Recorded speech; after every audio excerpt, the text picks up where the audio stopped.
Question here. The rivalry between you and Jonas Vingegaard has already become legendary in the Tour. What does it mean for you personally that he has become ready to participate in this race after his terrible crash? I appreciate that rivalry because I respect him a lot, and it's good to see him in the start.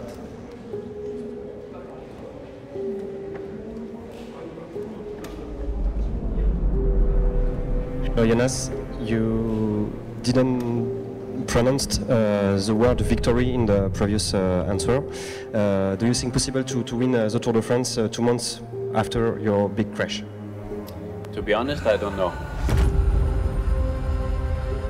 It's been such a bad crash that everything from here is a bonus, and of course I have my hopes that it will happen, and yeah, we will see. We are far away from being the favorites. I mean, we are competing against the big champions. Hopefully we can be all at our best and to really show the cycling on the highest level.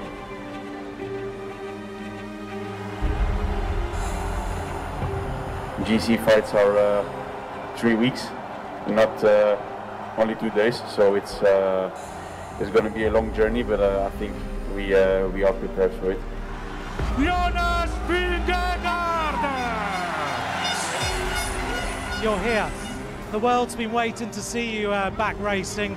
What does it mean to you to be on the start of the Tour de France? Of course, very nice to be here at the start again. It's special for me, especially after everything that happened.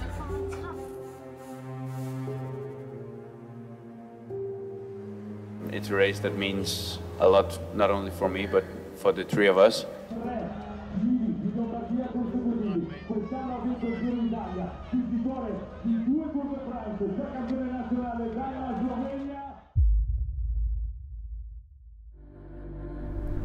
It's time to run. 3,600 metres of climbing, a brutal start to this Tour de France 2024.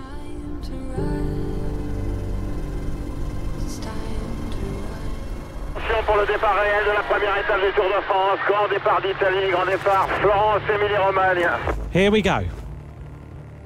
It took around 15 kilometres for the breakaway to form as 9 riders went up the road. Meanwhile, in his first race since that terrible crash in the Basque Country, Jonas Vingegaard was held up by an early mechanical, but the defending champion was soon back in the bunch as the breakaway embarked on the first climb. The standout names up front were Matej Mohoric and Jon Izagirre, both stage winners last year. Valentin Madouas and Ryan Gibbons were also along for the ride, but the debutant Matteo Verschi was soon dropped. And so too was Mark Cavendish, but from the main peloton. But this is not looking good for Mark Cavendish. The climbs and the heat taking their toll. Mark Cavendish with his teammates at the top of the climb, 3 minutes and 5 seconds. The peloton soon decided to ease off the gas, allowing the breakaway to open up a 5-minute gap. They were soon approaching the fourth of the day's 7 climbs, with plenty of Italian fans out on the road. At this point, Cavendish, suffering with a stomach bug, was almost 15 minutes back, but the time cut would be somewhere around 45. This is the battle for survival and the dream of Project 35.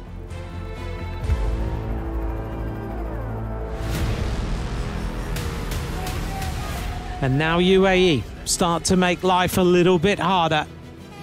Tadej Pogačar urging his team to up the tempo, and they started to do some serious damage at the front of the bunch. There were still 5 men going at the front: Madouas, Mohoric, Gibbons, Frank van den Broek and Jonas Abrahamsson, who was closing on the polka dot jersey.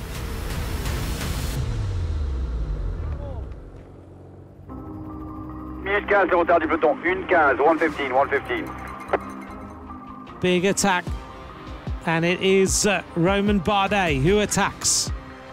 Bardet surging away and quickly joining up with his teammate Van den Broek in a tactical masterstroke from DSM-Firmenich PostNL.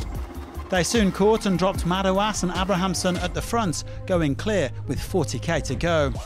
they would have to resist a chasing Ben Healy and, more importantly, the chasing peloton. After all, there was a yellow jersey on the line. Ça va être une dernière, donc il faut en profiter, laisser une, entre guillemets, voilà, avoir un état d'esprit qui, comme c'est l'an dernier, dont je puisse me souvenir.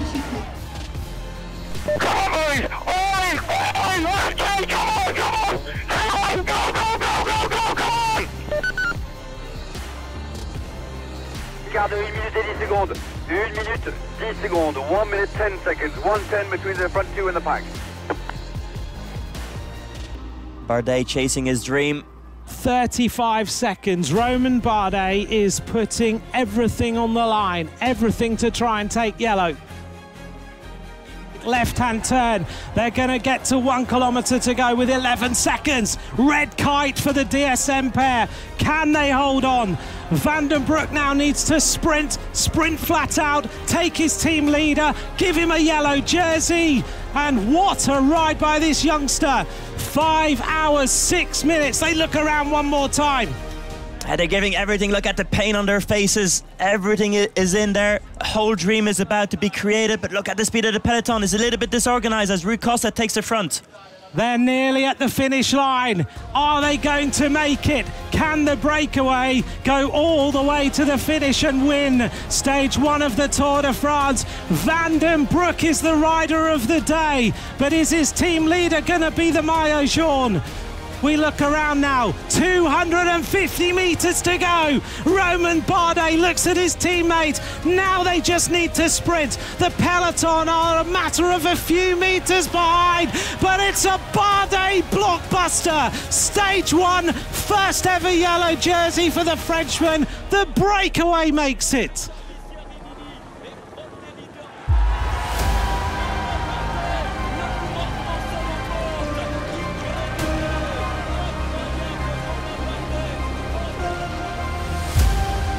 J'ai pas les mots, je réalise pas encore en fait ce qui se passe. Comme quoi dans le vélo il y a encore des moments inattendus qui se passent. C'était sublime et de ne pas faire le général, ça m'enlève une pression énorme et je suis enfin moi-même. A 4th Tour de France stage win for Bardet, and one that will live long in the memory. For the first time in his long and illustrious career, he shrugs on the iconic yellow jersey. It was an MVP performance from VDB, who announced himself to the world today. He takes the green jersey, while Abrahamsen is our first King of the Mountains, ahead of Madouas.